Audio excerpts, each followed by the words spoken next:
Hello friends, यदि आप registry करवा रहे हैं, कोई भी प्रॉपर्टी बाई कर रहे हैं तो यहाँ पे कुछ नियमों को ध्यान में रखें।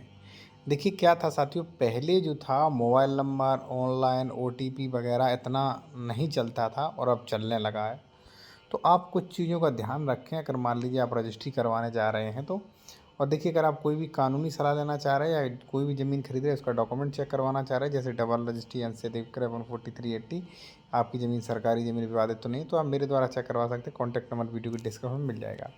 देखिए साथियों, नए नियम ये हैं कि सबसे पहले तो आपको सही मोबाइल नंबर रजिस्टर्ड कराना है। अब कई लोग ऐसे ही दे देते हैं कि नहीं किसी का भी दे दीजिए। देखिए जब आप जो नंबर दोगे उस पे जो भी आपका ई स्टाम्प है उसका नोटिफिकेशन जाएगा, आपके पास ओटीपी आएगा फर्स्ट। अब आप कहोगे सर ये तो नॉर्मल है। सबसे बड़ी चीज़ ये है कि ये तो आपका हो गया रजिस्ट्री के टाइम पे, लेकिन जब आपका दाखिल खारिज होगा तो दाखिल खारिज की जो तारीख लगेगी वो ऑनलाइन आपके मोबाइल पर आएगी। ऑनलाइन तुरंत मैसेज आएगा उसी पर जो आपने मोबाइल नंबर लगाया है। तो मोबाइल नंबर पर ये सावधानी दें साथियों कि सही लगाएं। जैसे ही आपके पास मैसेज आए तारीख फलानी भाई 15 तारीख लगी है, उसी डेट को या तो अपना पहले से एडवोकेट हायर करके रखें, या आप जाके उस न्यायालय में आप एविडेंस प्रस्तुत कर सकते हैं और वहाँ आपका दाखिल खारिज होगा। फ़ायदा ये रहेगा सही ना मोबाइल नंबर है तो आपके पास जो नोटिफिकेशन आता है यूपीआरसीएमएस की तरफ से वो आ जाएगा।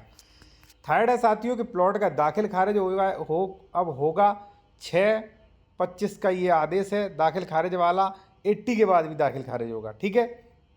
7 साथियों में कहूँगा कि ये भी नियम है कि अब आप जो भी ज़मीन खरीद रहे हो उसका डॉक्यूमेंट्स आप चेक करवा लो कि भाई म्यूटेशन है कि नहीं, दाखिल खारिज है कि नहीं, सेक्शन 98 की परमिशन है कि नहीं, 14380 कोई सरकारी ज़मीन तो नहीं है, कोई मामला पेंडिंग तो नहीं, सारी चीज़ें आप चेक करवा लीजिए।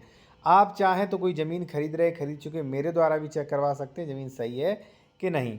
तो साथियों इसमें अभी यही खास चीज़ है कि अपना मोबाइल नंबर सही दें, जिससे जो ई स्टाम्प लॉक का मान लीजिए जो स्टाम्प निकलता है उसका नोटिफिकेशन, और सबसे ज़रूरी चीज़ जो म्यूटेशन होता है उसका डायरेक्ट मैसेज आपका उस पर आएगा।